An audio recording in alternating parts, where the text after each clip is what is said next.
Hello friends. आज मेरे को मालूम है कि सैटरडे आपका दिन है। थोड़ा सा सब लोग फैमिली कमिटमेंट्स भी रहती है, थोड़े से बिजी भी रहते हैं। और आज हमारे साथ हमारे बहुत अच्छे मित्र भी हैं, राजेंद्र अरोड़ा जी। और जीएसटी में एक बहुत प्रोमिनेंट नाम भी हैं। और बहुत अच्छी उनकी एक टैगलाइन रहती है, जीएसटी की राह में आपका दोस्त राजेंद्र सी है, राजेंद्र अरोड़ा। तो रहता है। तो दोस्तों, जैसे हम पिछले काफी समय से बहुत सारे टॉपिक्स पे हम डिफरेंट डिफरेंट वेबिनार्स करते रहे हैं। और अभी आप लोगों के सपोर्ट से हमने एक रिसेंटली एक प्रोडक्ट भी लॉन्च किया, टेक्सोबडी.ai। क्योंकि एआई का टाइम आ गया, टेक्सो डॉट ऑनलाइन तो चल ही रहा था। उसमें 3 लाख पेजेस का अपना कंटेंट भी है, आपके 20,000 से ऊपर के जजमेंट्स भी हैं। तो एआई के बेस पे हमने वो किया है। तो पहले तो सबका वेलकम है जी। आप सबका बहुत बहुत स्वागत है। एंड राजेंद्र भाई, आपका भी स्वागत है कि आपको बहुत हमने दोबारा से अपने जो सब्सक्राइबर्स हैं, अपने मित्र लोग हैं, अपने वेल विशर्स हैं, उससे आपको रूबरू कराने के लिए आपको इनवाइट किया है कि उनके आप जीएसटी पे उनको आज की डेट में क्या रिसेंट है वो भी बताएं, और उनकी जो क्वेरीज हैं वो भी बताएं। दोस्तों, मैं बहुत ज्यादा समय ना लेते हुए, कि जैसा मैंने बताया, अभी हमने एक टेक्सोबडी.ai करके एक प्रोडक्ट भी लॉन्च किया है। उसका छोटा सा ब्रीफ दूंगा। I am not pitching anything. अगर आप कहीं भी इंटरेस्ट लगे, मोस्ट ऑफ आप लोगों के पास मेरा नंबर भी है, नहीं तो बाद में काजल भी मेरा नंबर डिस्प्ले कर देगी, नहीं तो भी इस पीपीटी में भी आ जाएगा। You can connect me. तो दोस्तों, आपको जैसा मालूम ही है कि आज का टाइम बिल्कुल एआई का है, एआई का युग है। अभी ऑफलाइन राजेंद्र भाई और मैं भी बात कर रहे थे, राजेंद्र भाई का भी कहना था कि मैं भी, मनोज जी, पर थोड़ी सी आजकल इन आउट पूरी रिसर्च कर रहा हूँ एआई के ऊपर। क्योंकि एआई इज द टेक्नोलॉजी से तो हम सबको फेस करना ही है, और जितना हम टेक्नोलॉजी के साथ मिलकर चलेंगे उतनी अपने को भी हम पेस दे पाएंगे, उतना दे पाएंगे। तो मैं थोड़ा सा प्रोडक्ट का बताता हूँ जी। बिल्कुल, एक हमने आपके लिए इंटेलिजेंट एआई टैक्स असिस्टेंट बनाया है जीएसटी का। जैसा कि आपको मालूम ही है, टेक्सो डॉट ऑनलाइन जो हमारा दूसरा प्रोडक्ट है, उसमें 3 लाख से ऊपर हमारे प्रोप्राइटरी पेजेस हैं, जो उसमें हमारा रिसर्च भी रहता है जीएसटी का। Act, rule, case studies, notification, circular commentaries. उसके ऊपर प्लस 20,000 जो प्लस हमने जजमेंट डाले हुए हैं हाई कोर्ट, सुप्रीम कोर्ट के जीएसटी से रिलेटेड, जो रेलिवेंट जजमेंट्स हैं। उन जजमेंट के बेस पे हमने ये पूरा एआई टूल बनाया। ये कहीं गूगल से या किसी विकीपीडिया से या किसी ब्लॉग से कहीं से डाटा नहीं लेता। उन 3 लाख पेजेस से ही ये डाटा लेता है। और आपके लिए एक क्वेरी है, आपके कोई ओपिनियन देनी है, उसको आपको बना के देता है। साथ में अगर आपके पास कोई एससीएन है, आप वो एससीएन को, चाहे वो जेपीजी फॉर्मेट में हो, वर्ड में हो, अपना पीडीएफ की फॉर्मेट, उसको अपलोड करके भी आप आंसर निकाल सकते हैं। बेनिफिट क्या है कि अगर मैं बात करता हूँ एक जनरल जो हमारे रिसोर्सेज हैं, लाइक चैट जीपीटी है, जेमिनाई है, परप्लेक्सिटी है, ये ओपन सोर्स होते हैं, गूगल से डाटा लेते हैं, इधर उधर से डाटा लेते हैं। इसलिए उसमें हेलुसिनेशन भी आता है, और डाटा की ऑथेंटिसिटी भी नहीं होती कि जो आंसर्स बन के आ रहे हैं वो परफेक्टली सही बन के आ रहे हैं, नहीं बन के आ रहे हैं। क्योंकि वो हॉरिजेंटली काम कर रहे हैं, जबकि ये वर्टिकल है, हमारे खुद के कंटेंट में से आंसर निकाल के दे रहा है। तो हमारी एक्यूरेसी लेवल भी आपको 80-90% या 90% प्लस की भी एक्यूरेसी मिलती है। बेनिफिट सबको एआई के मालूम ही है कि बड़ी जल्दी इसमें रिप्लाई बन के आ जाता है आपका।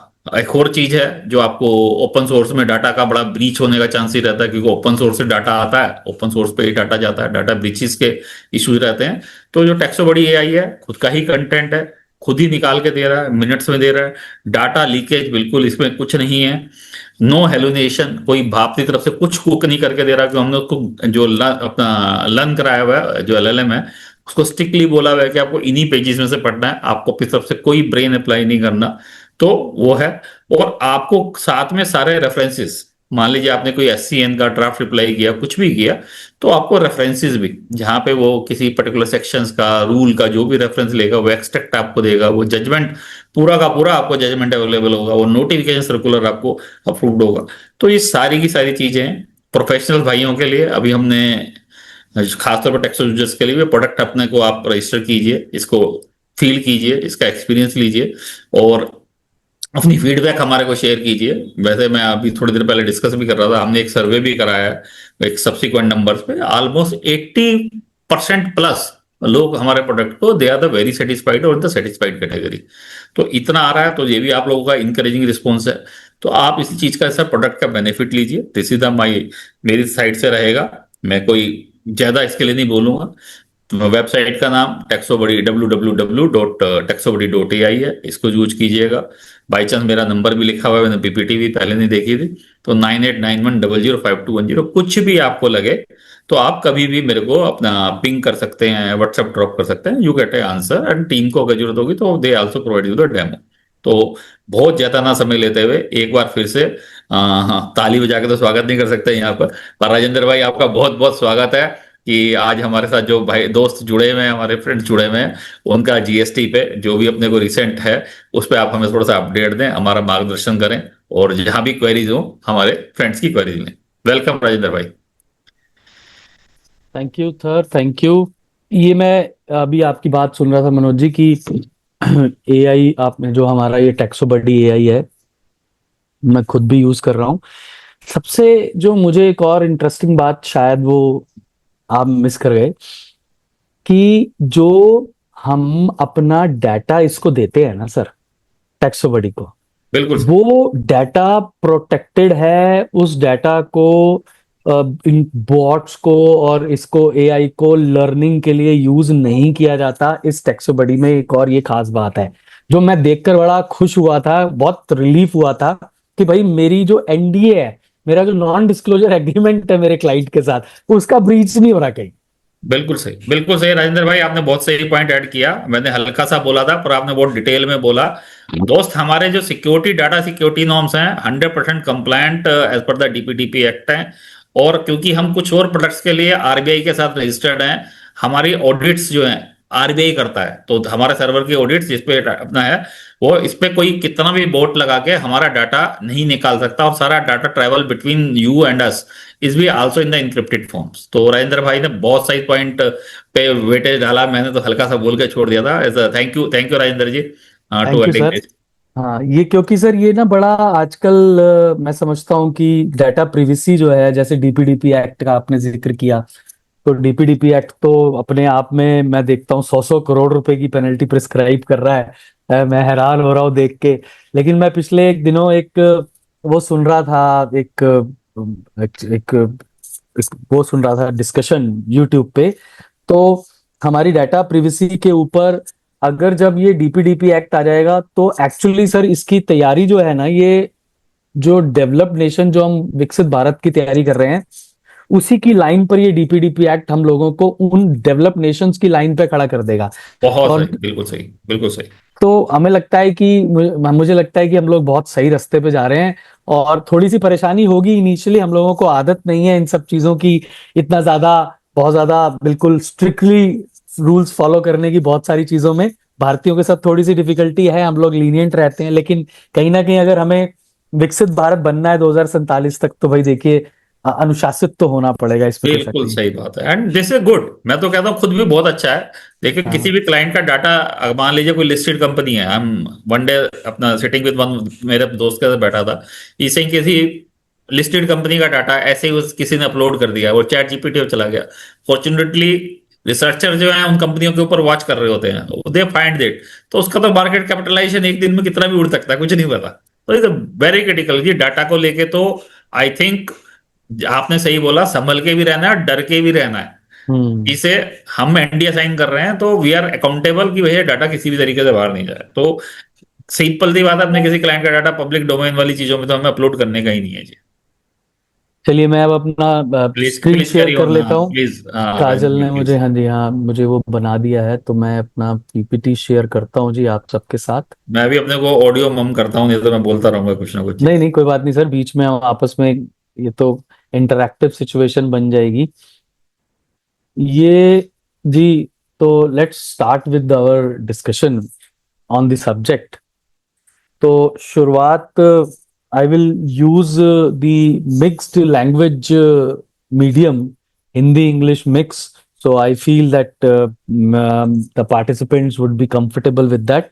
So friends, first of all I would like to thank the entire team of Texo Buddy, the Texo as such, the company, the Manoj Kapoor Saab, our Atul ji, Arun ji, and all the, it's a very big effort made by the entire team behind this Texo scene which we and I would like to thank them all for giving me this opportunity to share my little understanding about the subject.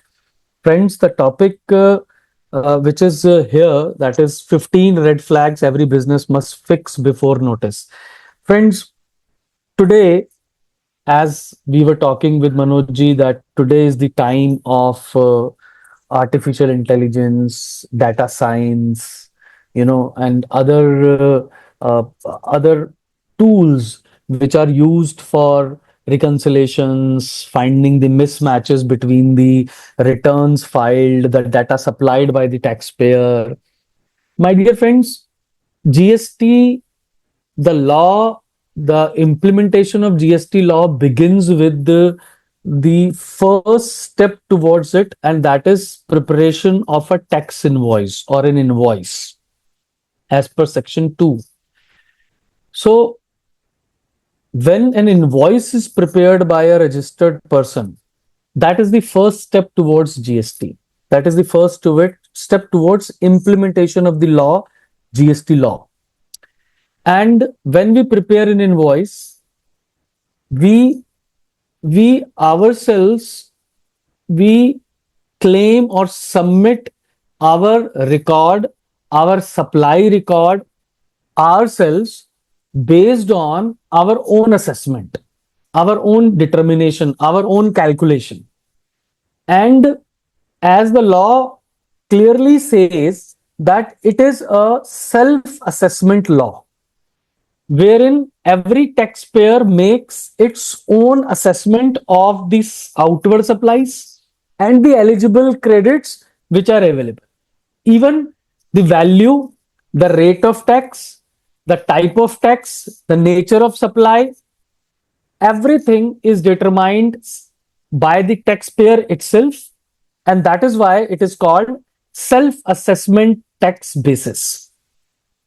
Now, present situation is, because of this special character of this tax, that is the self-assessment tax. Friends, everything we supply to the department, that is also according to the information technology infrastructure prepared by the department, prepared by the lawmakers, administrator, and then passed it over to the goods and service tax network. Therefore, जो भी हम supply करते हैं, जो भी हम देते हैं taxpayer, as taxpayer to the administration, वो सब हम आईटी इंफ्रास्ट्रक्चर पर देते हैं, एक उसको कॉमन पोर्टल कहते हैं, उसके ऊपर देते हैं. कॉमन पोर्टल पे जो भी हम डाटा डिजिटली अपलोड करते हैं, सप्लाई करते हैं, वो जितनी भी तरीके से हम डाटा डिजिटली अपलोड करते हैं, different different types of data हम अपलोड करते हैं. जैसे कि अब इनवॉइस से मैंने शुरू किया, तो इनवॉइस में सबसे पहले अगर मुझ पर ई इनवॉइस लगता है, अगर मेरी 5 करोड़ रुपए से ऊपर एग्रीगेट टर्नओवर है तो मुझ पर ई इनवॉइस लगता है. तो ई इनवॉइस लगता है अगर, तो इमीडिएटली मैं जब इनवॉइस रेफरेंस नंबर जनरेट करता हूं तो ई इनवॉइस पोर्टल पर जाता हूं. तो एक डाटा मैंने ई इनवॉइस पोर्टल पर सबमिट कर दिया, सप्लाई कर दिया डिपार्टमेंट को. फिर मैं मूवमेंट ऑफ गुड्स करता हूं. देखिए, मैं आपको बहुत ही थ्योरी से, एक कहानी की तरह पूरी की पूरी बात समझाऊंगा, ताकि आपको you would be able to understand that how many ways we are ourselves giving data, supplying data to the department. And now with this data, because we understand now, next oil is data. Next, I would say the energy, the oil is data. That is what every administrator, every organization is willing to collect. Today, data science is there. We bought a new TV at home today. And my son logged in my YouTube into my new TV. That happens to be in our room only. So मैंने उसको specifically एक बात कही, do not watch YouTube on my login. Because the moment you will start watching YouTube on my login, you will search your type of material. और जब आप अपने तरीके का मटेरियल सर्च करेंगे तो YouTube आपको अपने आप उसी तरह का मटेरियल थ्रो करने लग जाता है। मैं देखता हूं जीएसटी, मैं देखता हूं शेयर मार्केट, मैं देखता हूं स्पिरिचुअलिटी, या मैं कुछ और म्यूजिक ये सब सुनता हूं, वो कुछ और रील्स देखते हैं, कुछ और देखते हैं। तो जब वो देखने लगेंगे तो इसे कहते हैं डाटा साइंस। दो मोबाइल मेरे आसपास पड़े हैं, दोनों मोबाइल मुझे सुन रहे हैं, जैसे ही इनका माइक ऑन है ये मुझे सुन रहे हैं। जैसे ही मैंने कहा कि मुझे टीवी लेना है या मुझे मनाली जाना है, तो आप फेसबुक देखेंगे या यूट्यूब देखेंगे तो आपको मनाली की वीडियोस आनी शुरू हो जाएंगी। फेसबुक पर आपको उस तरह की वीडियोस, उस तरह के पोस्ट आने नजर आने शुरू हो जाएंगे। ये डाटा साइंस है। यहां पर जो जो जो टाटा कंपनीज हैं या जो भी इस तरह के प्लेटफॉर्म्स, जो जो सोशल मीडिया प्लेटफॉर्म्स वाली कंपनीज हैं, इन्होंने इस तरह के एल्गोरिथम्स डेवलप किए हुए हैं कि ये आपके प्रेफरेंसेस, आपके स्टाइल्स, आपके कंजम्पशन पैटर्न, इन सब के बेसिस पर आपको प्रिडिक्ट करने में लगी हुई है कि अब भविष्य में आपको क्या क्या चाहिए। उस हिसाब से कंज्यूमरिज्म डेवलप हो रहा है in the country, in the world. मैं ये सब बातें क्यों बता रहा हूं कि ये सब बहुत कॉमन सिचुएशंस हैं। इसी और हमारे जीएसटी में ये सब चीजें डे वन से हैं। डे वन से हम पोर्टल पर डाटा सप्लाई करते हैं। जब हमने वो इनवॉइस बनाया तो हमने उसको ऑलरेडी डाटा सप्लाई कर दिया ई इनवॉइस के जरिए। And we know that IRN generated will be automatically transmitted into our GSTR1. And then on the when the movement takes place of such goods, in case of services no movement is required, services are intangibles. So in case of goods, when movement takes place, then you prepare an e-way bill also.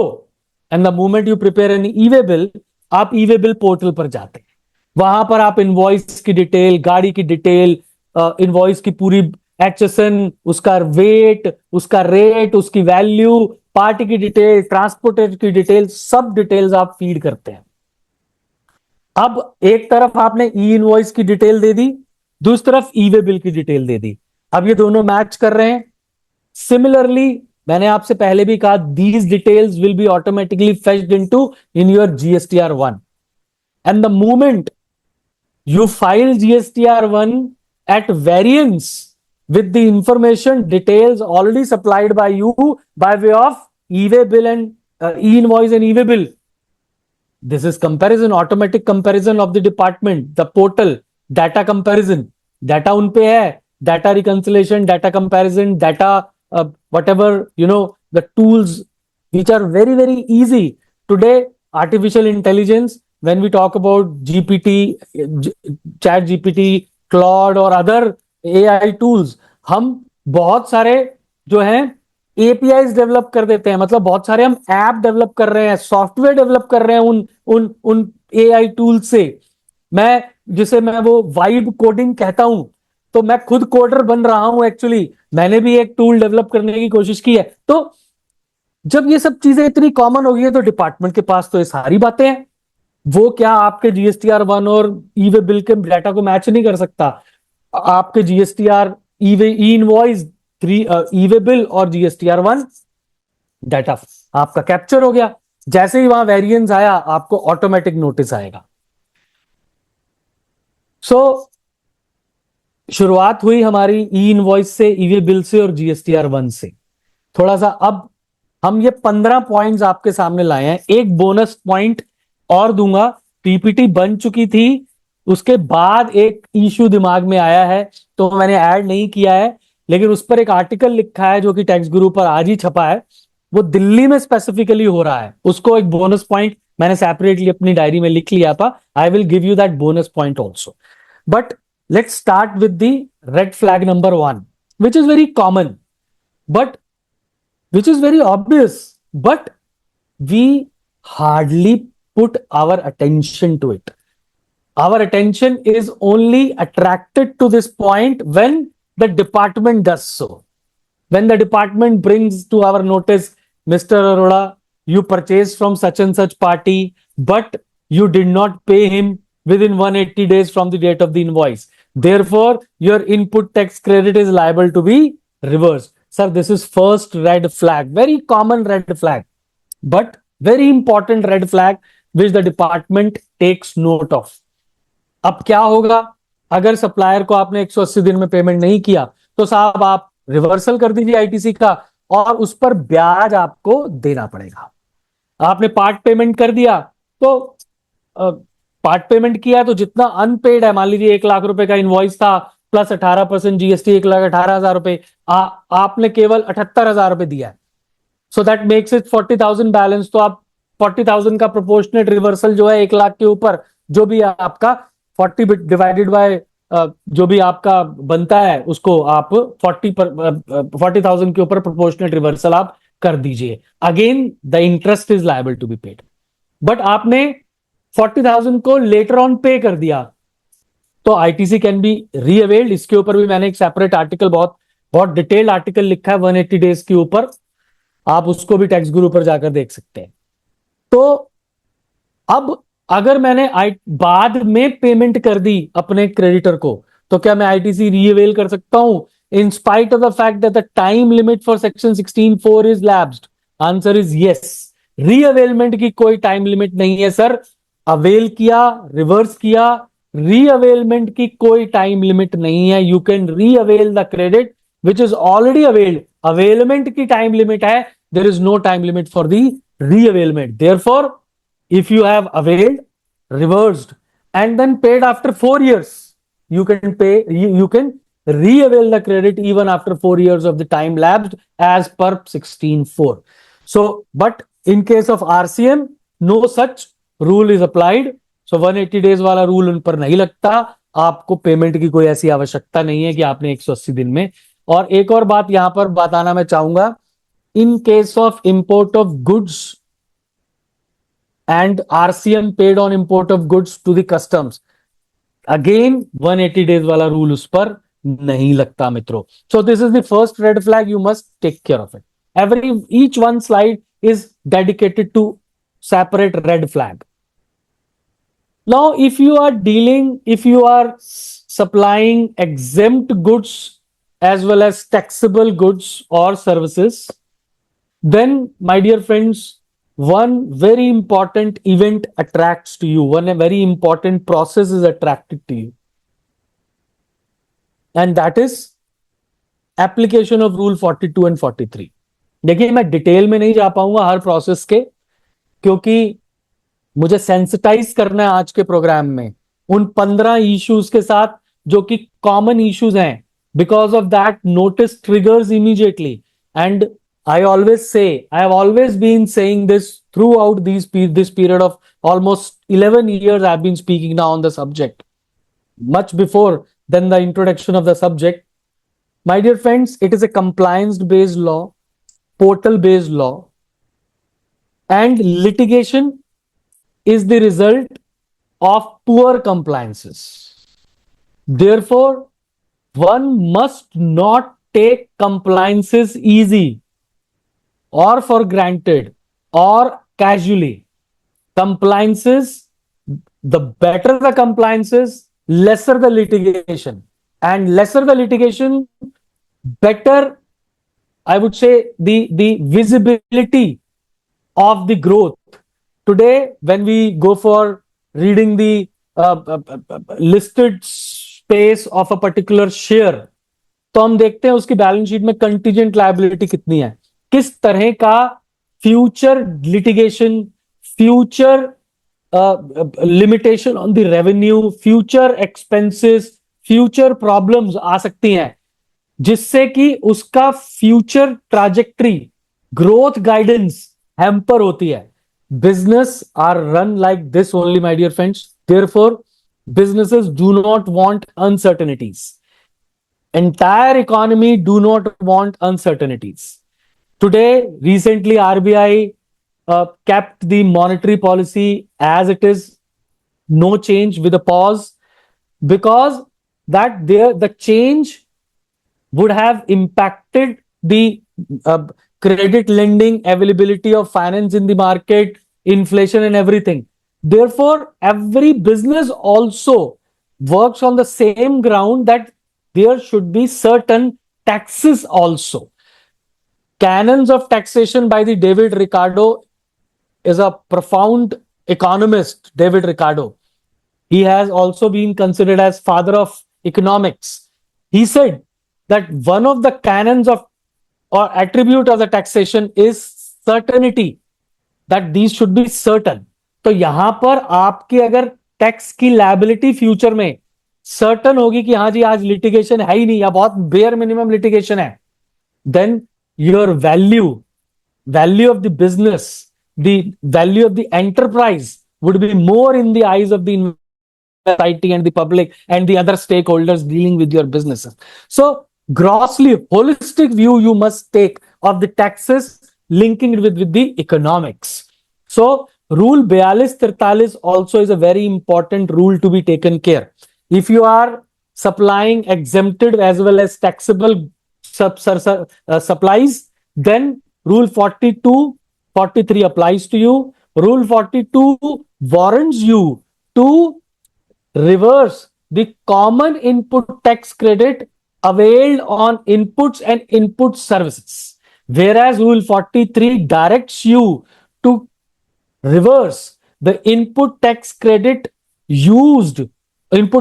availed on the capital goods used in provision of supplies, taxable as well as exempted. So my dear friends, these two rules are very important, and the reversal of the common input tax credit is liable to be done on monthly basis. If you do not do so, then again interest applies, and when you do it on monthly basis, you have to make a calculation of yearly sum also and see whether the aggregate of the monthly reversal is equal to the annual reversal which is required to be made or not. If not, then the remaining reversal again you do it, and if you reverse less on monthly basis, then the interest at the rate of 18% per annum calculated on daily basis as per section 50 subsection 1 of the act applies. So my dear friends, this is also very important red flag in the business, और frankly इसके ऊपर state authorities across the country ने 17-18 से लेकर अब 22-23 के कितने सारे नोटिस अभी भी मेरे टेबल पे पड़े हैं. कहीं ना कहीं हर 10 नोटिस में से 3 नोटिस में मुझे कॉमन क्रेडिट का इशू, जहां पर भी 3 नहीं तो 2 नोटिस में मुझे कॉमन क्रेडिट का इशू नजर आ जाता है, क्योंकि एग्जाम सप्लाई होती है, डिपार्टमेंट अपनी एआई टूल लगाता है जो कि मतलब किस तरह के है मुझे नहीं पता, अभी तक उसने कोई इंप्रूवमेंट नहीं की. 4 साल हो गए उनको, 5 साल 4 साल तो 17, 18, 5वां साल है, अभी तक कोई ऐसा खास इंप्रूवमेंट नहीं देखा उनके टूल में. बट वो क्या करता है, वो इस कॉमन क्रेडिट को रिवर्स करवाता है और सारे के सारे क्रेडिट को एग्जम्प्ट के लिए क्रेडिट मान लेता है. तो वो आपको एक प्रॉब्लम है. इसलिए जब भी आप कभी टैक्सेबल और एग्जम्प्ट दोनों सर्विसेज कर रहे हो तो साहब आपको बहुत ध्यान रखना है that rule 42-43 is carefully implemented, applied, and proper reversal is done. Especially hospitals, education institutions, banks, NBFCs और बैंक्स को 50% क्रेडिट मिलता है एडहॉक, क्योंकि इनका 80% जो रेवेन्यू होता है वो एग्जाम सप्लाई में होता है. Real estate businesses, charitable institutions, and mixed supply businesses face the highest exposure under these rules. Next red flag number 3, and that is there are multiple incomes in the profit and loss account which are omitted to be reported by the taxpayer. Whenever I always used to speak, I always still say to every professional that whatever is in the profit and loss account on the credit side of the profit and loss account, whatever revenue is there, that would be subject to GST unless you prove it otherwise. I am repeating, you should have a policy that whatever credit which is appearing in the profit and loss account is subject to GST provided you prove otherwise. It is your responsibility. And all these 15 red flags, 15 triggering events, 15 problems, common mistakes, whatever name you call, are important to be taken care on monthly basis, क्योंकि हमारा defence जो है, best defense is not prepared when a notice comes, but on a monthly basis when we make compliances. That is the time when the best defense is created. हमें training के दौरान, जब हम training करते थे CA की, तो हम जब इनकम टैक्स रिटर्न फाइल करते थे, we use to file large number of income tax returns in our office, maybe around, उस समय I am talking of around 30, no, almost 25 years back, 26 years back, हम उस समय 3,000 return file करते थे। तो हमारे पास जो पॉलिसी होती थी, हमारा रिटर्न डॉक्यूमेंट होता था, हमें उसमें से एक पॉइंट मुझे हमेशा याद रहता है, फाइल द रिटर्न और prepare the return assuming the fact that it is going to be selected for scrutiny. ये कंप्यूटर असिस्टेड स्क्रूटनी सिस्टम में कैश में आएगी ही आएगी। इस तरह से आपने डॉक्यूमेंटेशन तैयार करनी है, इस तरह से आपने एक्सप्लेनेशन रिपोर्टिंग तैयार करनी है। तो हमारी जो रिटर्न प्रिपरेशन होती थी वो इस तरह से होती थी। आज फिर वही बात मैं आपको रिपीट कर रहा हूं, that when you file the return, you should have all the reconciliations, you should have all the documentations, you should have all the explanations, you should be ready to explain each and every data figure you supply in the return to the department. Today itself you are ready for that. It is should not be the case you will prepare tomorrow when notice comes or a reconciliation requires. No sir, I am sorry. The best policy is to prepare today for the worst tomorrow. So if you are selling scrap or you are disposing assets, department, ask me the balance sheet, ask me the audit report. They want to see my fixed asset schedule, whether any fixed asset is sold. If the fixed asset is sold and appearing in the disposal side of the fixed asset schedule, which is compulsorily to be annexed with the form 3CD, immediately they identify that yes, if you have sold the fixed asset, it should be subject to GST, provided you prove that it was not subject to GST or it was only required to be subject to GST on margin basis. That is the difference between sale and purchase value, the depreciated value if it is capitalized in the books of accounts. So that you have to go for notification 8/18 CTR, which is recently amended also. The rate of tax on cars is changed from 12% to 18% of horsepower of, I think, 1,500 or 1,200 horsepower. I'm not exactly remembering this, but that rate is changed from 18% to 12%. So you have to refer to that notification. You have to see that anything does not come in the fixed asset schedule. Scrap sale is a very common thing. गत्ता बेच देते हैं, अखबार बेच देते हैं, बहुत सारी छोटी छोटी चीजें बेच देते हैं, और हमारे यहाँ पॉलिसी है कि जी everything should be recorded. Of course you should record it, but whatever you record it, you should also check whether it is subject to GST. Whatever you avail the credit also, you should subject to check. You should always check whether it is subject to GST or not. Then commissions, incentives, recoveries, these all are subject to GST provided you prove otherwise. I'm not going to deal with that what is supply and how would it be chargeable to tax. All I can do here is give you an equation. If you can write down, if any of you who is listening can write it down and post it in the chat box also. Otherwise आप अपने पास अपनी copy में, notebook में note जरूर करें. एक equation आपको दे रहा हूं, and this equation is a very important, fundamentally correctly applied with every possible situation appears to come in GST. Write down. Section 7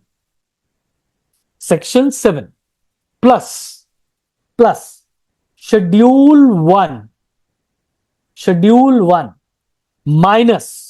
minus Schedule 3 minus Schedule 3 again minus Section 11 is equal to every transaction happens to be supply as well as tax. Every transaction happens to be supply as well as tax. This equation is the fundamental equation. For last 9 years कोई ऐसी transaction कभी fail नहीं हुई. जिस भी transaction पर मैंने ये इक्वेशन लगाई है मुझे रिजल्ट मिला है. सेक्शन 7 लगाइए, क्या ये सप्लाई है? कई बारी विदाउट कंसिडरेशन भी होती है, तो शेड्यूल 1 की आइटम चेक कर दीजिए, इसलिए जमा कर दिया. चेक कर लीजिए कहीं शेड्यूल 3 में तो नहीं है. नॉट सप्लाई ऑफ गुड्स और सर्विसेज आउटसाइड जीएसटी हो जाएगा. माइनस कर दीजिए, हटा दीजिए सेक्शन 11. सेक्शन 11 में दो नोटिफिकेशन है जिनको हम एग्जेम्प्ट गुड्स और एग्जेम्प्ट सर्विसेज कहते हैं. कहीं आपकी सप्लाई एग्जेम्प्ट गुड्स में तो नहीं आती, एग्जेम्प्ट सर्विसेज में तो नहीं आती. अगर वो माइनस हो गए, उसके बाद भी अगर इक्वेशन में से कुछ बाहर निकल कर आ जाता है तो साहब that is supply as well as tax. As simple है. ये ट्रांजेक्शन हर जगह लगती है. Penalty, cancellation, liquidated damages. अगली बात, sir there is a circular issued by the department which says that liquidated damages would not be subject to GST provided there is no quid pro quo. For example, Manoj Bhai Saab asked me, Rajinder, this is a company, listed company, and you have to provide a GST consultancy to this listed company on quarterly basis, and you have to prepare a report also for your observations. And you have to supply the report within 10 days after the close of the quarter. If you don't do so within 10 days from the closure of the quarter, then for every 1 day delay, out of your fee, we will deduct 5,000 rupees for a day. For example, 5 lakh is the quarterly fee.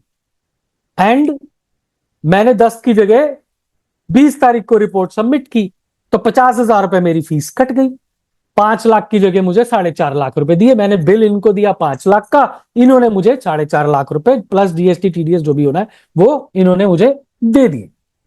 अब ये 50,000 रुपए जो मनोज भाई साहब ने मुझसे लिए, मतलब जो मेरे डिडक्ट किए या जो भी मुझसे चार्ज किए, कलेक्ट किए किसी तरीके से भी, इनके लिए कंसिडरेशन तो 50,000 रुपए हो गई. This is called liquidated damages. This is the deterrent for the performance of the contract, that is called liquidated damages. तो 50,000 रुपए इनके लिए तो कंसिडरेशन होगी, लेकिन मेरे लिए कंसिडरेशन क्या हुई साहब? कुछ भी नहीं. मैंने तो बदले में कुछ नहीं पाया है इनसे, सिवाय जो है इनकी गालियों के, और तो कुछ नहीं पाया. कि राजेंद्र यार, तेरे को तो हमने सोचा था कि तू बढ़िया परफॉर्म करेगा, टाइमली परफॉर्म करेगा, तूने तो डिले कर दिया, हमारे मैनेजमेंट डिसीजंस डिले हो गए, हमारा प्रॉब्लम आ गया, हमें बोर्ड मीटिंग में उसको प्रेजेंट करना था, हमारे क्वार्टरली रिव्यूज, लिमिटेड रिव्यूज में हमने उसको दिखाना था अपने ऑडिटर्स को, तूने हमें बताया नहीं, तो हमारा नुकसान हो गया, हमारे टाइम डिलेज हो गए, हमारा सब कुछ डिले हो गया. क्या ये 50,000 रुपए कमाना चाहते थे? Answer is no. There was no intent to provide the liquidated damages to earn some revenue out of it. It was only as a deterrent for the timely performance of the contract. Therefore, the circular categorically says there is no quid pro quo. Therefore, it would not be subject to GST. So, my dear friends, that is very, very important to understand. Liquidated damages, penalty और cancellation, अगर quid pro Q नहीं है तो साहब GST नहीं है. ये आपको प्रूव करना होगा. सिर्फ आज टॉपिक मैं ऐसे डिटेल में नहीं ले सकता, अदरवाइज जीएसटी तो मैं 10 घंटे ऐसे ही बोलता रहूंगा तो भी खत्म, मतलब मेरे यहां से तो मैटर खत्म नहीं हो सकता. बट हमारे पास सिर्फ स्पेसिफिक एस्पेक्ट है सेंसिटाइजेशन का, कि हमें प्रॉफिट लॉस को देखना है. और साहब प्रॉफिट लॉस में आप क्रेडिट देखिए, लेकिन डेबिट भी देखिए. डेबिट में क्रेडिट, कई बार फ्रेट एक्सपेंसेस होते हैं डेबिट, लेकिन उसमें क्रेडिट नजर आ रहा होता है. कमीशन होती है डेबिट, लेकिन उसमें क्रेडिट नजर आ रहा होता है. और भी बहुत सारे एक्सपेंसेस हैं, जैसे पैकिंग चार्जेस होते हैं डेबिट, और उसमें क्रेडिट नजर आ रहा होता है. और हम जानते हैं कि इनवॉइस पर अगर हम फ्रेट, इंश्योरेंस, पैकिंग चार्जेस, कोई और अदर चार्ज करते हैं as per section 15 subsection 2 valuation, वो पार्ट होता है वैल्यू का, और उस पर रेट लगता है वही रेट जो एक्चुअली गुड्स और सर्विसेज पर ओरिजिनली लग रहा होता है। तो you need to be careful in determining कि कोई इंसिडेंटल इनकम रिपोर्टिंग से छूट तो नहीं गई है साहब। Then advances again is a very important aspect, specially on services. Goods के ऊपर एडवांस जो है वो 15 अक्टूबर 2017 से साहब सस्पेंड हो गया, बंद हो गया। गुड्स पर एडवांस आया, for example I am going to supply these calculators to you. It is not visible because of the, yeah, now you can see the calculator. Anyways, I am going to supply these calculators to you. You provided me the advance. It is for the purpose of supply of goods, therefore it would not be the subject to GST. Advance is not subject to GST because this is determined according to section 12 for goods and section 13 for services. That is called time of supply. So advance of goods की कोई process पर bye receipt जैसे पैसे मिलते हैं आपको, time of supply हो जाता है तो साहब आपको देना पड़ेगा जीएसटी, और उसकी रिपोर्टिंग भी करनी पड़ेगी और उसकी एडजस्टमेंट भी करनी पड़ेगी जब फ्यूचर में एक्चुअली इनवॉइस आप सर्विसेज का रेज करेंगे। Then mobilisation advance, normally it is there in case of construction contracts, works contract, तो साहब वो आपको टाइम ऑफ सप्लाई के हिसाब से उनका देखना पड़ेगा। नॉर्मली वो टाइम ऑफ सप्लाई जो है वर्क्स कॉन्ट्रैक्ट क्योंकि सर्विस है, शेड्यूल 2 उसको स्पेसिफिकली सर्विस कहता है, इसलिए उसका टाइम ऑफ सप्लाई उसी समय हो जाएगा जब आपको मोबिलाइजेशन एडवांस मिल जाएगा। रिटेंशन एडजस्टमेंट, तब आप रिटेंशन एडजस्टमेंट जो है वो आप जो है उसकी एडवांसेस में कैसे एडजस्टमेंट होगा वो सब आप according to the time of supply और इनवॉइस के टर्म से देखेंगे। सिक्योरिटी डिपॉजिट नॉर्मली सप्लाई नहीं होता है। सिक्योरिटी डिपॉजिट कंसिडरेशन में लिखा है कि सिक्योरिटी डिपॉजिट सप्लाई नहीं होगा, कंसिडरेशन का हिस्सा नहीं होगा, प्रोवाइडेड वो एडजस्ट ना हो against the invoice. Advance later refunded, आप रिफंड इन वाउचर दीजिए अगर सर्विसेज का रिफंड आपने सर्विस पर एडवांस लिया and then later on the deal did not materialize matured, so you refund it back. So जो आपने जीएसटी एडवांस पे दिया हुआ था आप उसका क्रेडिट नोट काट के उसका आउटपुट टैक्स को अपना रिड्यूस फ्यूचर में कर सकते हैं। और अगर ऐसा नहीं होता साहब आपको ब्याज देना पड़ता है, ध्यान रखिएगा।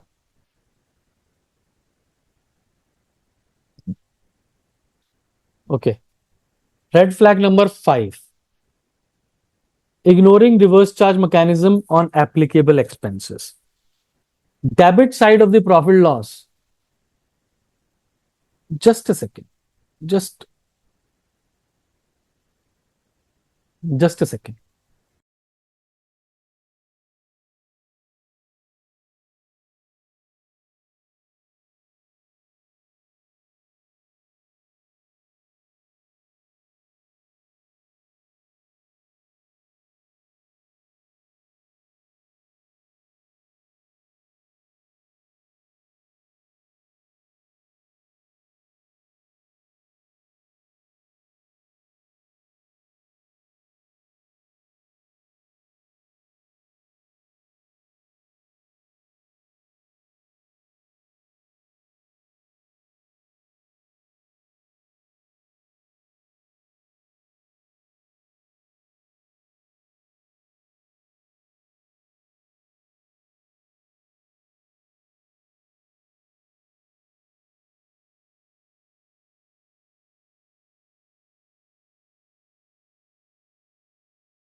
जी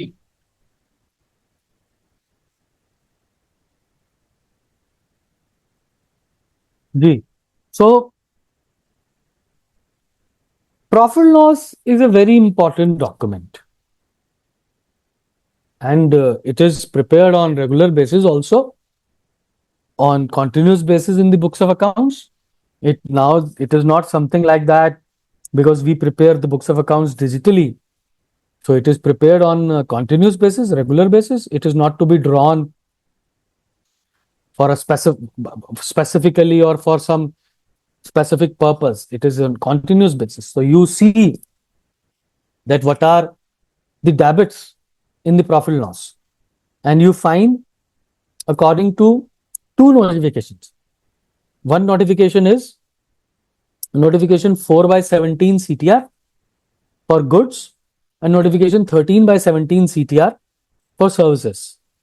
These two notifications require you, in case of certain goods which are enumerated in the notification 4/17, that if you purchase these goods, then you have to pay tax under RCM. And if you procure certain services under notification 13/17 CTR, then you have to pay RCM on services.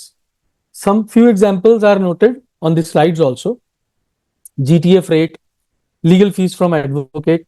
If you import services from outside India, that is also subject to RCM. Director sitting fees commission, security services, sponsorship, rent from government, local authorities. So you have to prepare a control flow of RCM. You have to see the expenses in the books of accounts. You have to identify the supplier status and registration, whether it requires you as a recipient under section 9 subsection 3 of the CGST Act for payment of the RCM, and relevant two notifications which I have just mentioned a minute ago. Check nature of services and then pay tax under cash for RCM. So RCM का tax जो है वो cash में pay होगा and take credit immediately. My personal view is you pay tax today in the month. For example, you are filing 3B for July month. Today we are sitting on 8th of August and you are paying taxes of RCM.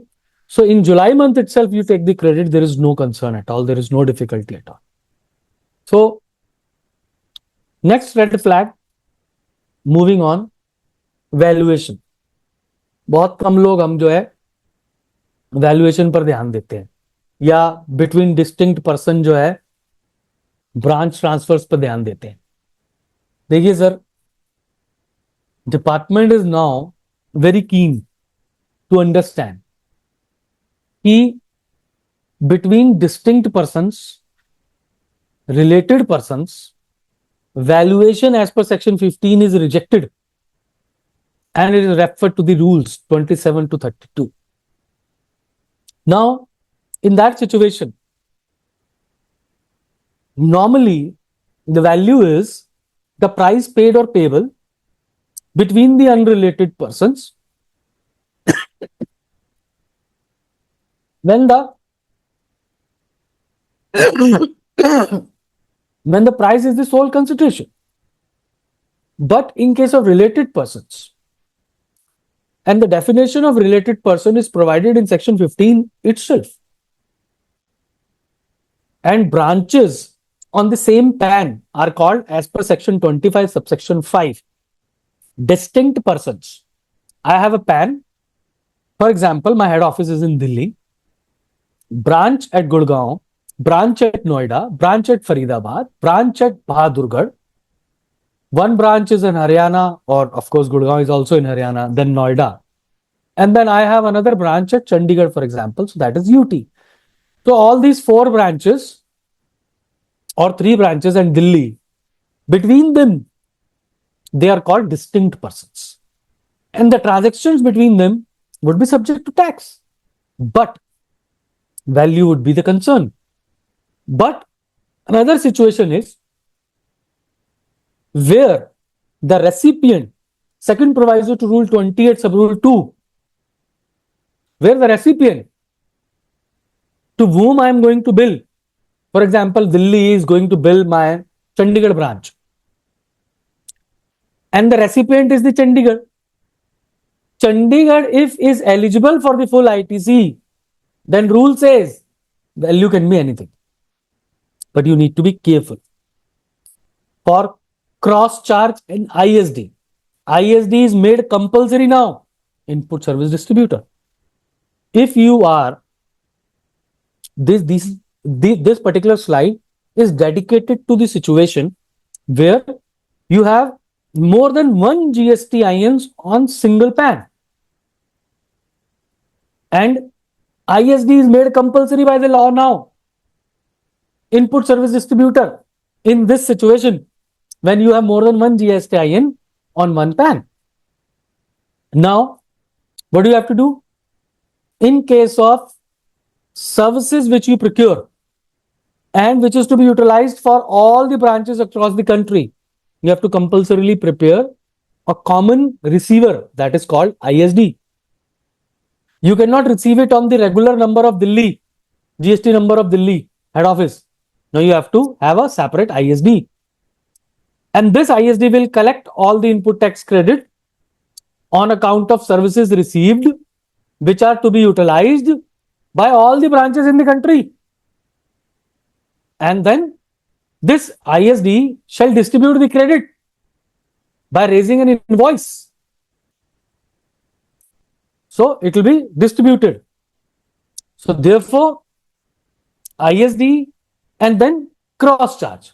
Cross charge will be made of those common expenses generally on which GST is not payable. For example, in Delhi, in my office where I'm sitting at a corporate office, I have a flow where all my account staff, sales staff, marketing staff, admin staff, directors, everybody is sitting under one roof, but not working only for Delhi sales, Delhi business, but working for the entire country's business. Salary, administration, auditor, consultancy, all these expenses I pay here.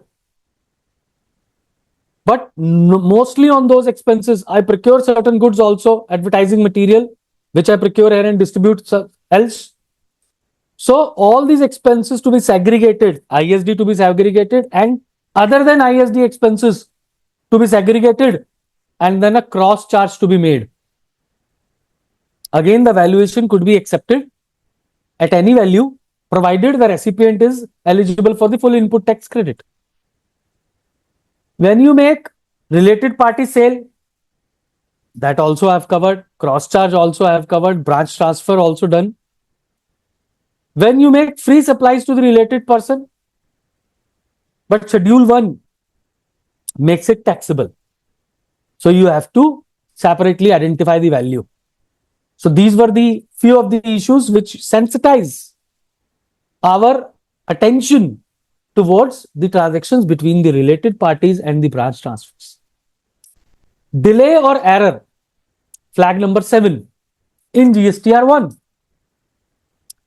GSTR1 is not only a reporting form, my dear friends. It creates a chain, a value chain, an input chain. The moment as a supplier I file GSTR1, it reflects in the 2B of the recipient जिसने मुझसे माल खरीदा है. 2B shall go to his IMS, invoice management system. From recipient's IMS, the credit accepted by him will go to his 3B, and then he will be able to avail that credit. The entire process reaching to the finality of availment of credit and going into the credit ledger starts with my supply filing of GSTR1. How much important? Multiple judgments, including the Supreme Court, also have been issued, delivered on this specific just filing GSTR1 aspect. Very easy to go.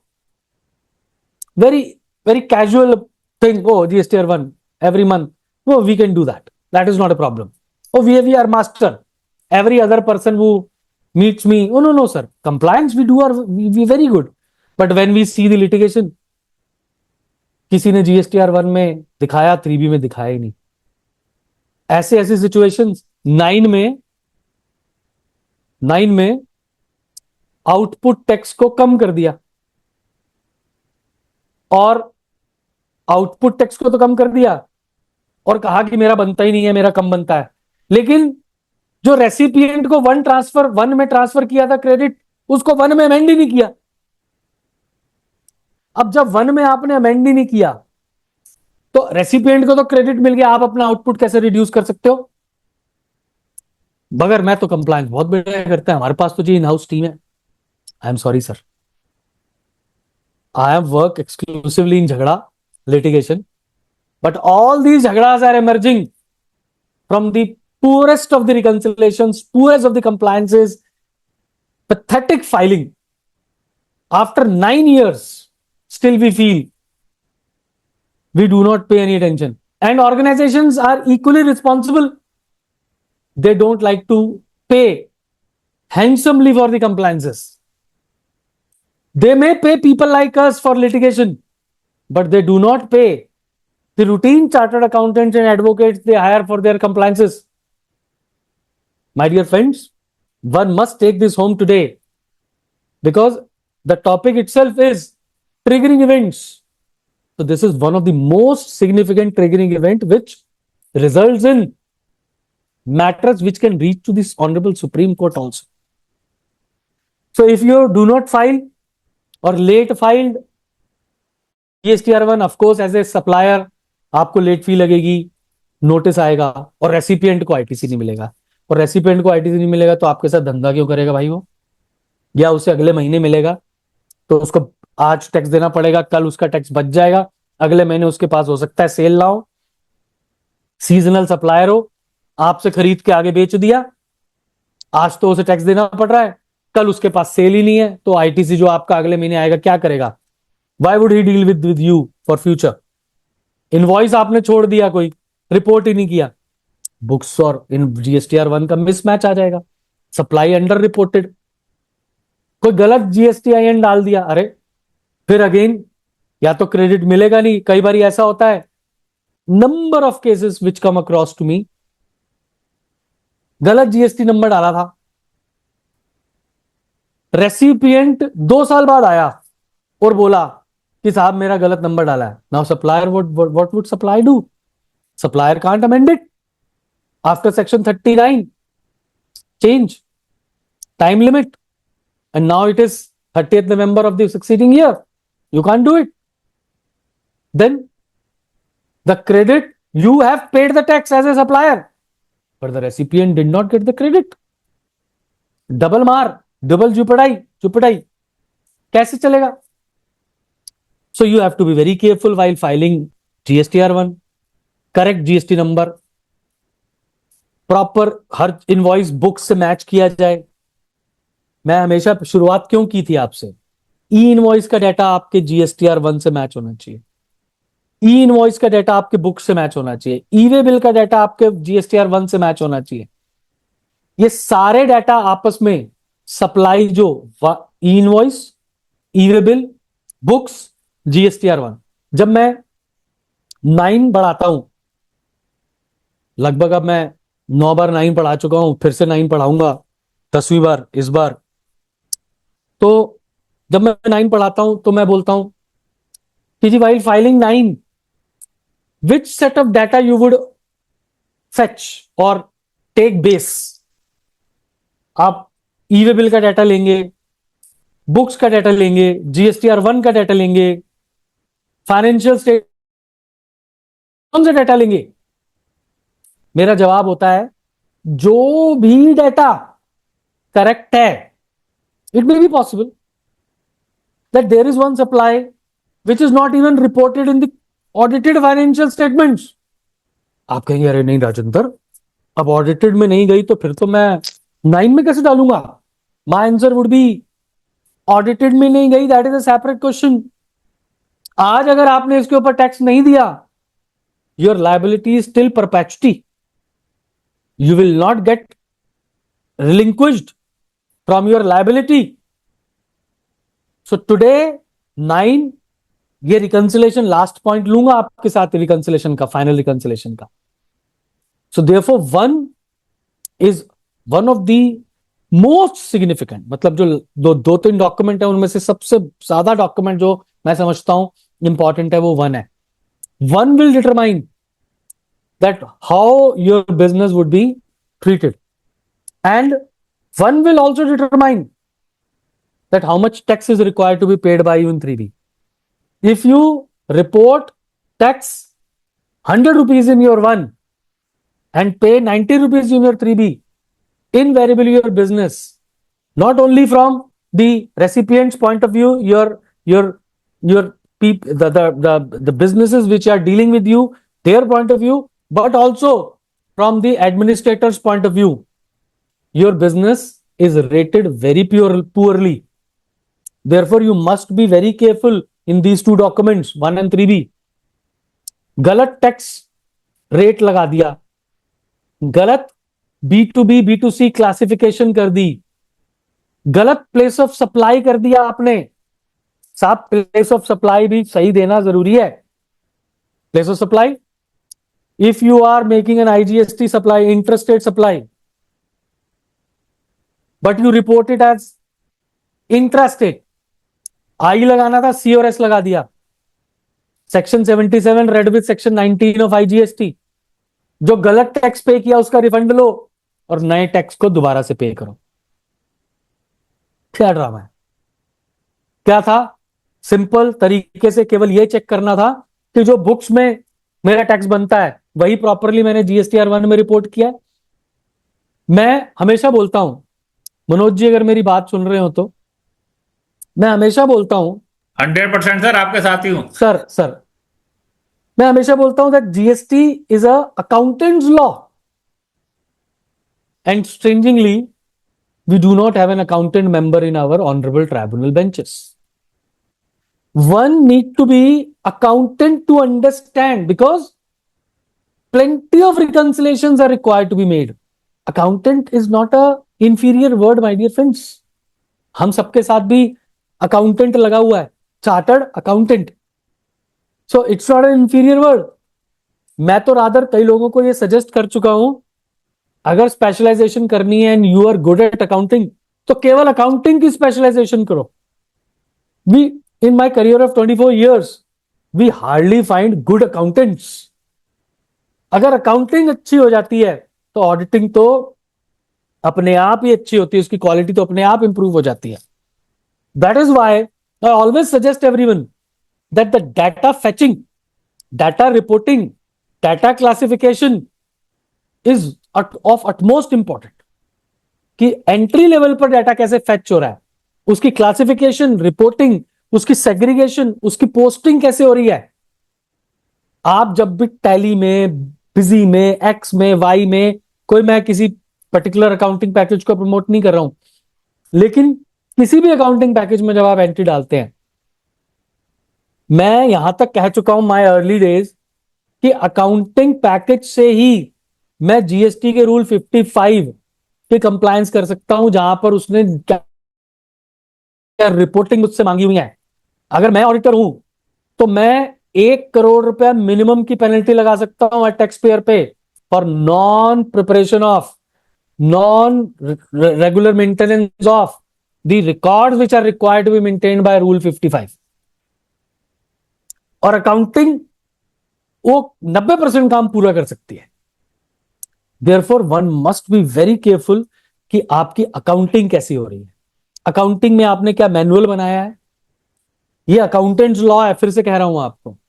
अगर आपने data fetching, data collection, data classification, जैसे ये देखिए ना, POS आप, अब हम 10 bill report करने होते हैं, बट छोड़िए ना, टैली तो बाद में बन जाएगा, बुक्स तो बाद में बन जाएंगी, सीधा पोर्टल पे रिपोर्ट कर दीजिए. आई एम सॉरी, वो 10 बिल हो सकते हैं 5 लाख रुपए, 4 लाख रुपए, 3 लाख रुपए, 1 लाख रुपए, क्यों, लेकिन साहब वो फ्यूचर में कई गुना की लायबिलिटी उस टैक्स पेयर पर बना सकते हैं अगर प्रॉपरली रिपोर्ट ना हुए तो, या इनकन्वीनियंस, डिफिकल्टी हो सकती है. चिट्ठी इज वेरी कॉमन. ये सेक्शन 77 रेडवी रूल 19 पर भी मैंने एक आर्टिकल लिखा है, बहुत डिटेल लिखा है, ये बहुत इंपॉर्टेंट पैरा है, बहुत इंपॉर्टेंट इशू है, वो भी टेक्स्ट गुरु पे आप जाके देख सकते हैं।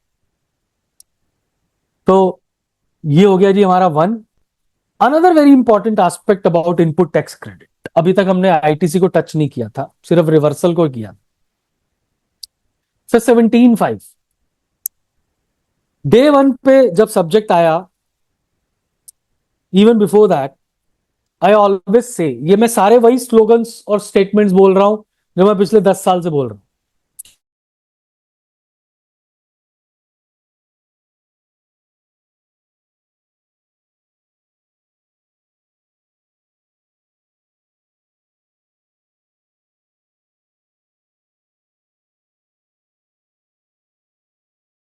सेक्शन 17 हर क्रेडिट अवेलेबल है, बिजनेस के लिए होना चाहिए, और 17.5 में ब्लॉक नहीं होना चाहिए। लेकिन हम हार्डली 17.5 को इंपॉर्टेंस देते हैं। क्रेडिट को, इनपुट टैक्स क्रेडिट को हम ना बड़ी ही ललचाई हुई नजरों से देखते हैं। बहुत सारे टैक्स पेयर तो मैंने देखे जो tax collected from the recipient उसको भी बड़ी ललचाई हुई नजरों से देखते हैं। अरे 100 रुपए का माल बेचा, 118 आए, 118 बैंक में आ गए, अब 18 जीएसटी देने में बड़ी तकलीफ हो रही है। मैं कहता हूं साहब ये 18 आपके थोड़ा थे, it is an indirect tax. आप तो एजेंट है, आप तो सिर्फ एक ऑथराइज रिप्रेजेंटेटिव है सरकार के इस टैक्स को कलेक्ट करने के लिए। This tax does not belong to you. Section 77 कहता है tax collected but not paid, साहब डायरेक्ट रिकवरी हो जाएगी, घर आ जाएंगे, चिट्ठी दे दी जाएगी आपको। Tax collected but not paid, section 76 में this can be a criminal offence also. Of course थोड़ा सा उतनी मैग्नीट्यूड नहीं है बट ये हो सकता है। सो टैक्स कलेक्ट करके पे ना करना could be a very serious offense. Similarly, every ITC avail कर लेना without considering, without giving attention to blocked credit. My dear friends, food and beverage credit, ये मत कहिएगा मुझसे, देखिए प्लीज यहां पर कोई मुझसे ये सवाल नहीं पूछेगा कि साहब इन the course or furtherance of business है ना। साहब मैंने जो स्टेटमेंट बोली, every credit is available if it is in the course or furtherance of the business provided it is not blocked under 17.5। ये कंप्लीट स्टेटमेंट है सर अपने आप में, हर स्टेटमेंट के हर हिस्से को अप्लाई कीजिए, आइसोलेशन में नहीं। Every credit is available which is used in the course or furtherance of the business provided it is not blocked under section 17.5। Food and beverage in the course or furtherance of business है। मनोज भाई साहब ने, मैं इनके office गया टैक्सो का AI खरीदने के लिए, इन्होंने मुझे चाय नाश्ता है ना, और अतुल जी तो अपने घर ले गए ऊपर और डिनर और लंच भी करवाया। तो फूड एंड बेवरेज पे खर्चा, बिजनेस है लेकिन अलाउड नहीं। Motor vehicle, car used by the business, blocked provided specific exceptions. Club membership blocked, works contract blocked, goods list lost or destroyed, sir ITC reversal.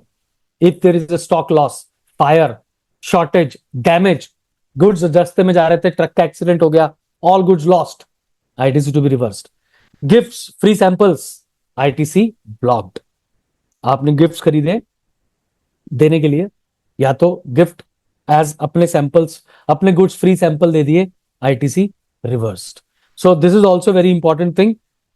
एक और बात मैम, एआई ड्रिवन चिट्ठियां, notice,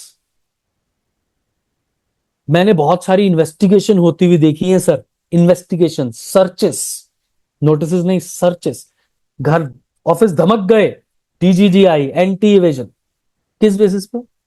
आपके input tax credit में जो HSN थे वो संदिग्ध थे, स्पेक्टिकल थे, वो शक के दायरे में थे। आपने जो है कार का क्रेडिट लिया हुआ था, आप मेडिसिन का क्रेडिट ले रहे हैं, आप और मोबाइल्स का क्रेडिट ले रहे हैं, सप्लाई कर रहे हैं क्या, सर्विसेज, चैप्टर 99 की। साहब इन्वेस्टिगेशंस होते हुए देखी हैं, नोटिस तो बहुत छोटी बात है, कॉमन बात है, नोटिस में तो अपॉर्चुनिटी दी जाती है, इन्वेस्टिगेशन में तो आपको उस तरह की अपॉर्चुनिटी भी नहीं है वो तो। सो एचएसएन आपके इनवर्ड सप्लाईज में कौन कौन से यूज हो रहे हैं, आपको यहां इसको भी एनालाइज करना चाहिए। कहीं वो एचएसएन यूज तो नहीं हो रहे जो कि आपके आउटवर्ड सप्लाई से लिंक ही नहीं है। ठीक है जी, ये सब डाटा टूल्स है सर। 1 and 3B का mismatch, if supply is reported more tax is reported in 1 then 3B, sir automatic notice है sir. If tax is more in 3B less in 1, there could be some problem. आप match कीजिए क्यों है, जो tax 1 में होना चाहिए वही 3B में होना चाहिए, अगर डिफरेंस है तो रिकंसिलेशन बनने आनी पड़ेगी। ठीक है जी। उसके बाद क्रेडिट नोट की एडजस्टमेंट आपको 3B में करनी है। अगर क्रेडिट नोट प्रॉपरली एडजस्ट नहीं हुआ तो आपको अपना wrong tax reduction claim, amendments आपको प्रॉपरली ट्रैक करने पड़ेंगे, डिफरेंट टैक्सेबल वैल्यूज, ये सब आपको देखनी पड़ेंगी। मंथली रिकंसिलेशन फ्लो क्या बनता है, बुक्स की सेल को 1 की सेल से कंपेयर कीजिए, 3B के टैक्स से कंपेयर कीजिए, ई इनवॉइस डाटा से कंपेयर कीजिए, और फाइनली अपनी एनुअल रिटर्न से कंपेयर कीजिए। और हर डिफरेंस के लिए you should have explainable supporting documents before filing the return. Do not file and then think of reconciliation. No, reconcile first and then file. As I said earlier, the 10th red flag, without 2B reconciliation, you claim the credit. Sir, again automatic notice है, और इस notice का 7 दिन में जवाब नहीं दिया, इसमें भी ऑटोमेटिक नोटिस है 1 और 3B के मिसमैच में, और 7 दिन में जवाब नहीं दिया तो सर अगली 1 फाइल नहीं करने देंगे आप। और जैसे ही 1 फाइल करने के लिए ब्लॉक कर दिया तो बिजनेस इज ब्लॉक्ड। आप सेल करते रहिए, आपका रेसिपिएंट क्रेडिट ही नहीं ले पाएगा। जब तक वो क्रेडिट नहीं ले पाएगा क्या धंधा करेंगे आप। सो 2B और there could be a possibility कि 2B में नहीं आ रहा तो साहब 3B में क्रेडिट ले लिया, चिट्ठी आ सकती है। सप्लायर ने 3B फाइल ही नहीं किया, आपके 2B में क्रेडिट तो आ रहा है लेकिन सप्लायर ने 3B नहीं फाइल किया। अगर सप्लायर ने सितंबर तक फाइनेंशियल ईयर 25-26 का, listen to me carefully, financial year 25-26 का अगर आपके सप्लायर ने 3B सितंबर 25 तक, 30 सितंबर 25 तक 26 तक फाइल नहीं किया तो आप नवंबर तक अपना क्रेडिट रिवर्स कर दीजिए, जो भी आपने 25-26 में उस सप्लायर से लिया। बाद में अगर वो क्रेडिट दोबारा, बाद में अगर वो 3B फाइल कर देता है तो आप रीअवेल कर लीजिए। रीअवेलमेंट के लिए 16/4 महीने। सप्लायर का रजिस्ट्रेशन कैंसिल हो गया, आपने क्रेडिट ले लिया, जेन्युइननेस प्रूफ कीजिए। अब तो सुप्रीम कोर्ट ने भी कह दिया सेफकॉन में, ऑल्दो भंडारी स्क्रैप में कुछ और बोला है, भंडारी स्क्रैप में 16(2)(c की बात है, लेकिन सेफकॉन में डिफरेंट बात है। और बहुत सारे हाई कोर्ट्स ने भी कहा है रेट्रोस्पेक्टिव कैंसिलेशन भी हो जाए, लेकिन अगर आप प्रूफ कर दें that your transaction is genuine, you have purchase the goods, movement of goods, store किया आपने, टोल दिया आपने, पेमेंट हो चुकी है, बाकी सारे और डॉक्यूमेंटेशन प्रूफ कर सके आप, then your transaction is genuine even if the supplier, your supplier is retrospectively cancelled, कोई फर्क नहीं पड़ता। 16(4) का ध्यान रखें कि 16(4) अब जैसे 25-26 फाइनेंशियल ईयर के लिए 30 नवंबर 26 तक जो भी credit is belonging to 25-26 you should be taking before 30th November 26। Of course, the credit taking mechanism is only through 3B. Then red flag number 11, which we have discussed largely, e-invoice and e-way-bill mismatch. Sir इसके ऊपर बहुत सारी चिट्ठियां already आ चुकी हैं, you must be very careful. 1 और ई invoice के बीच में डिफरेंस आपको देखना है। ई इनवॉइस विदाउट इनवॉइस इन रिटर्न्स, आपने ई इनवॉइस कर दिया लेकिन रिटर्न में इनवॉइस ही नहीं है, प्रॉब्लम। वैल्यू मिसमैच, ई इनवॉइस में 1 लाख रुपए की सेल दिखा रहे हैं वन में 90,000 रुपए की, तो you should have a reconciliation. ऐसा क्यों हो गया? रॉन्ग एचएसएन या rate, cancelled E invoice but supply exist. आपने ई इनवॉइस कैंसिल कर दिया लेकिन आपकी सप्लाई तो थी। ई इनवॉइस कैंसिल कर दिया तो साहब मुश्किल है। तो ये सब आपको मंथली बेसिस पे इनके मिसमैचेस को निकालना है। Credit notes and financial credit, इनकी रिपोर्टिंग प्रॉपर ना होना। Goods return within time limit, you can of course raise a credit note. If there is a value difference, you can raise a credit note. But if the supplier does not pay the money and bad debts are there, this is not the change in value, change in rate. This is bad debt. Credit note cannot be raised. Credit note enables you to reduce your output tax.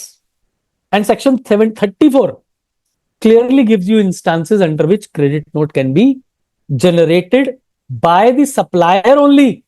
And now it is linked with section 15 subsection 3 clause B also. Therefore, credit note cannot be prepared by the recipient. It can be only prepared by the supplier. The moment recipient reduces its purchase, its ITC, then only you are allowed to reduce your output. Financial credit note सिर्फ value reduce करते हैं, tax का कोई impact नहीं है, GST में कहीं reporting की जरूरत नहीं। जीएसटी में आपको रिपोर्ट अपने क्रेडिट नोट, ऐसे क्रेडिट नोट को जिसका आपने आउटपुट टैक्स रिड्यूस नहीं किया, कोई जरूरत नहीं। रेसिपिएंट के द्वारा credit note, so not a GST credit, no reporting required, हमारे को कोई लेना देना नहीं उससे, अकाउंटिंग के पर्पसेस से आपका चल सकता। ये मैं ऑलमोस्ट डिस्कस कर चुका हूं आपके साथ, stock difference, scrap, shortages and right offs. Job works, your raw material is went for job work, does not return within 1 year. My dear friends, after 1 year, that transfer of goods from the principal manufacturer to the job work becomes supply from the date when it was actually transferred for the job. So capital goods scrapped, we have discussed. Fixed asset sold, आपका credit, आपका reversal बनता है। Section 18 subsection 4 लगेगा आपका उसके। Sensitisation है साहब, सारे प्रोविजन इकट्ठे डिस्कस नहीं कर सकता, सेंसिटाइज कर रहा हूं। You go back, check whether these provisions, whether these issues have been properly dealt with while filing the returns, while dealing with the issues, while taking the tax positions. 14, wrong place of supply and wrong type of tax. Almost discuss section 77, read with section 19 of IGST. POS is a very important aspect. यहीं पर आपको मैं एक bonus issue और दे देता हूं। If your value of credit in 2B is more, normally problem comes when the value of credit in 2B is less and 3B in more. But if they flip the position, reverse the position, value of credit in 2B is more and availed in 3B is less, is there a problem? Apparently, answer is no. But there is a problem with the department these days, especially in Delhi. वैसे तो 2022-23 में पूरे भारत में problem आई थी जब table number 4 of 3B को amend किया गया था। Actually there is a serious concern with the department. Amongst the states, the input tax credit, which is started in flowing into the value chain, is utilized by various consumers or taxpayers. But when does finally that tax belongs to the respective government? It is when it is finally consumed by the end user. Till the time it is the value of credit moves between the registered persons in the form of IGST, it is not a tax. It is merely a carrier of tax. tax is being carried, ported, आजकल porters चल रहे हैं ना, it is a porter. Tax is being carried, ported by IGST from one state to another. Today, I am sitting in Delhi. Manoj Bhai Sahab is sitting in Gurgaon, Haryana. I supplied goods to Manoj Kapoor Sahab, Taxo. The goods went from Delhi to Haryana along with goods, because it is registered person to registered person, B2B. Along with goods, tax also transferred. Now, Manoj Kapoor Sahab selling those goods to end users in the economic zone, special economic zone, or in cyber city or cyber hub. People come, buy those goods, consume those goods, take those goods home.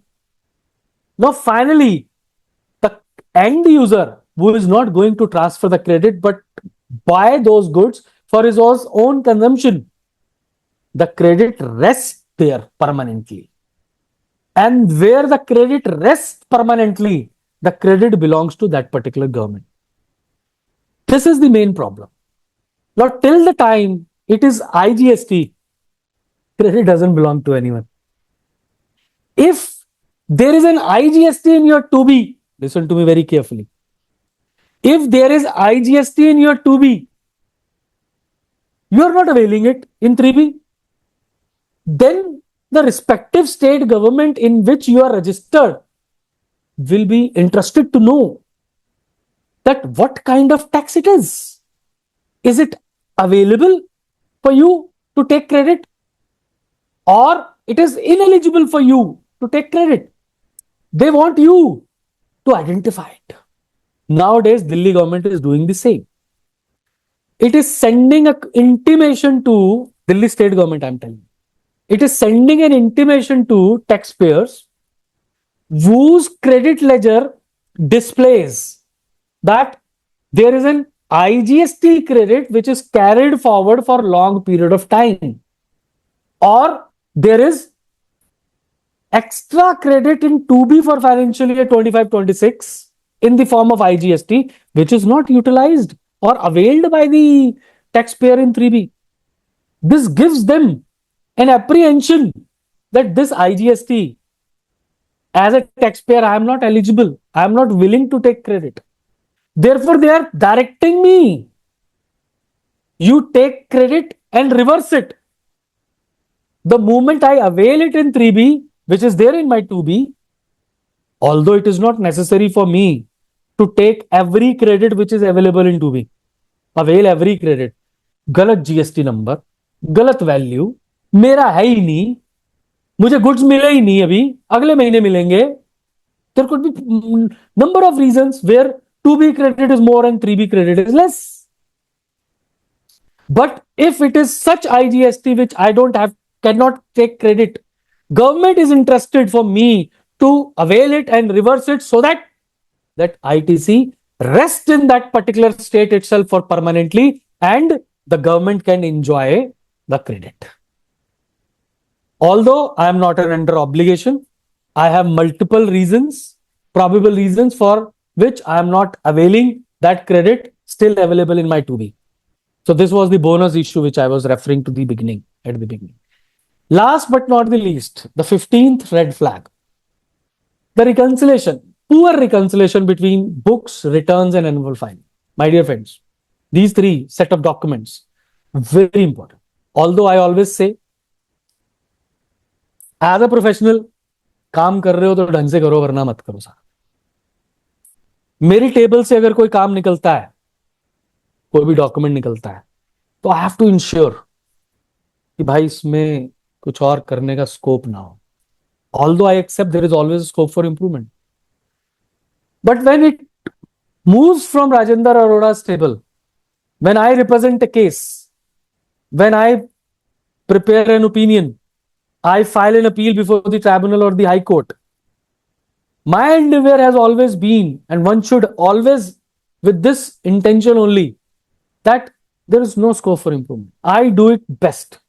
Even if I am an accountant, my dear friends, जब मैं laser scrutiny करता था during my early days, and training मुझे याद है अच्छे से, you won't believe कि मेरे नोट्स इतने एग्जॉस्टिव होते थे, एक एक एंट्री, एक एक मैचिंग मैं करता था। और मतलब बहुत सारी क्या, उसके बिजनेस की 120% सिचुएशन, 100% कवरेज नहीं, 120% कवरेज, फ्यूचर में क्या करने वाला है उसके एडवांसेस से पता लगता था, पास्ट में उसके साथ क्या हुआ है उसके आउटस्टैंडिंग के से पता लगता था, सब कुछ मैं जान जाता था। The way, this should be the way we should deal with every activity we are doing for a business. Now today when we are basically tax consultants, we are tax compliance keepers, we are tax litigators, one must be thorough, one must be grossly involved into the activity they perform, else they don't do that। Netflix देखो, घर जाओ, enjoy करो, don't do that, don't do it for the sake of doing, but when you do it, so you do it with your 100% involvement, so that काम करें चार लेकिन वो 100% होनी चाहिए। चलिए, so these three documents, books, returns and annual filings, should be in sync with each other. Annual filing तो आप जब करेंगे वंस इन ईयर, बुक्स और रिटर्न्स आप मंथली बेसिस पर तैयार कर रहे हैं, वो आपस में हर महीने मैच करनी चाहिए। हर महीने आपका डिफरेंस जो है, हर महीने ऐसे क्रेडिट्स की आपकी अकाउंटिंग एंट्री होनी चाहिए। अभी मैंने ब्लॉक क्रेडिट पे या एक क्रेडिट टेम्परेरी रिवर्सल और परमानेंट रिवर्सल पे भी एक आर्टिकल लिखा था, उसमें मैंने अकाउंटिंग एंट्रीज भी बताई कि साहब आपको मंथली बेसिस पे कौन सी अकाउंटिंग एंट्रीज करनी चाहिए। कि आपने अगर टेम्परेरी रिवर्सल किया है कोई क्रेडिट, तो आपका किताबों में मंथ पे एंट्री होनी चाहिए कि this is been reversed but to be taken in future. जब आप उसको वे, आपका वो बैलेंस आपके electronic credit reversal and reclaim ledger जो पोर्टल पे अब नया आया है लगभग 2 साल पहले, उससे मैच होना चाहिए। Every month your GST related entries in the books of accounts should match with your returns. That is the kind of compliance one must do.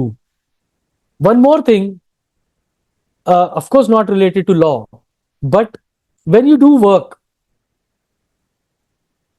you are being asked to file some returns, for example, then you are being asked how much fee you would charge.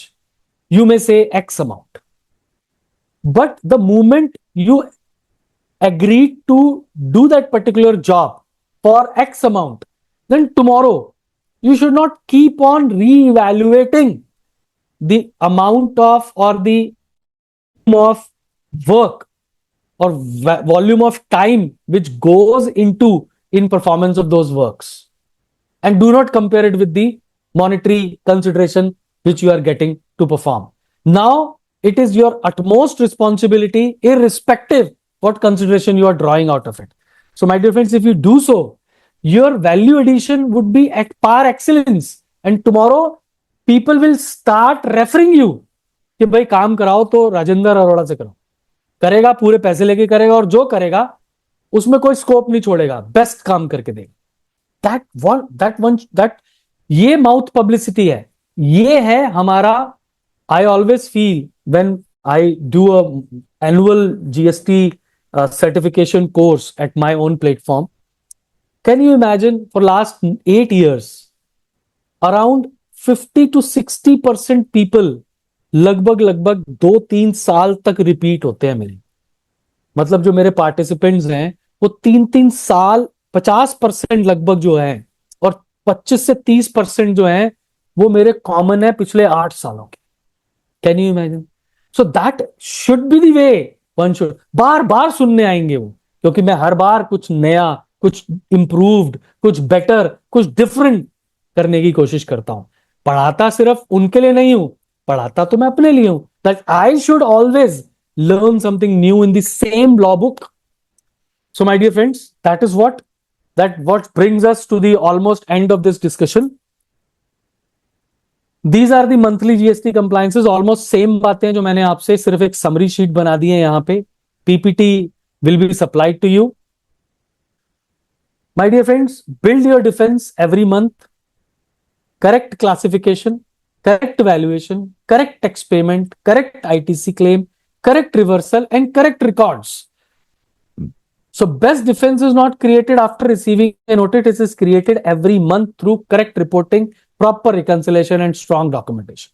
A taxpayer who maintains the discipline can handle departmental scrutiny with confidence. So, my dear friends, this brings us to the end of the discussion. I wish you all the luck and congratulate you for staying back for the entire period of this discussion. That shows your sincerity towards learning, towards upscaling yourself, and that would only pay, because my dear friends, in every activity we either learn or earn, but every activity which is done with learning would always give you abundance of earning in times to come. With these words, thank you very much for all of you for staying back for long and giving a patient listening.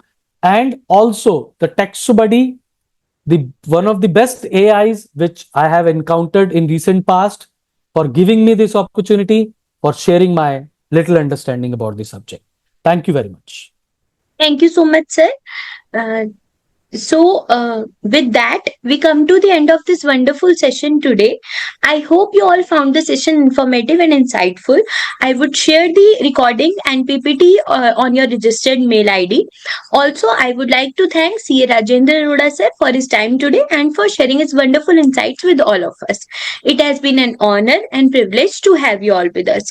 Also, I would like to inform you that the next webinar we will have on 14th of August for another webinar on judgments on GST. Do register for that also, and we'll see you there. So thank you so much, everyone. Thank you so much, sir.